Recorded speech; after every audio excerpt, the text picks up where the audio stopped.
Hello guys, আসসালামু আলাইকুম। আজকে আমরা আনবক্সিং করব TPA 3118D2 original amplifier board এবং একটি লো পাস ফিল্টার। তো লো পাস ফিল্টারের কাজ হচ্ছে শুধুমাত্র নিম্ন ফ্রিকোয়েন্সিকে যেতে দেওয়া, অর্থাৎ সাবওয়ুফার চালানোর জন্য। আর এখন যে বোর্ডটি দেখতে পাচ্ছেন এটি হচ্ছে টিপিএ 3118D2 অরিজিনাল 32 পিনের মোনো অ্যাম্পলিফায়ার বোর্ড। তো এটার আর একটা কপি পাওয়া যায় যেটি 28 পিনের, কিন্তু অবশ্যই দেখে নেবেন যেটি অরিজিনাল টিপিএ 3118 আইসি সেটি অবশ্যই 32 পিনের। আর আমরা এখন আনবক্সিং করব একটি high quality low pass filter.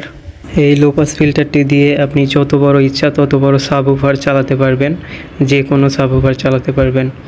এটি যেহেতু অ্যাক্টিভ লো পাস ফিল্টার সেহেতু এটির গেইনও অনেক বেশি। এই লো পাস ফিল্টারটি ইউজ করে আপনি যত বড় ইচ্ছা তত বড় সাউন্ড সিস্টেম তৈরি করতে পারবেন। 2.1, 4.1, চাইলে এর থেকে বেশিও তৈরি করতে পারবেন। আমার হাতে যে এখন 3টি 60 ওয়াটের মোনো অ্যাম্পলিফায়ার দেখতে পাচ্ছেন, এগুলো হচ্ছে 12 থেকে 24 ভোল্টে কাজ করে এবং ক্লাস ডি অ্যাম্পলিফায়ার বোর্ড। চাইলে এর একটি দিয়ে আপনি সাবওয়ুফার এবং আর দুইটি দিয়ে লেফট এবং রাইট চ্যানেলের 2টি স্পিকার চালাতে পারবেন। সেক্ষেত্রে অনেক বড় একটি সাউন্ড সিস্টেম এই 3টা দিয়ে বানানো সম্ভব। এই 3টি অ্যাম্পলিফায়ার সার্কিট এবং একটি লো পাস ফিল্টার দিয়ে আমরা যদি একটি 2.1 সিস্টেম তৈরি করি তাহলে সেটি হবে 180 ওয়াট।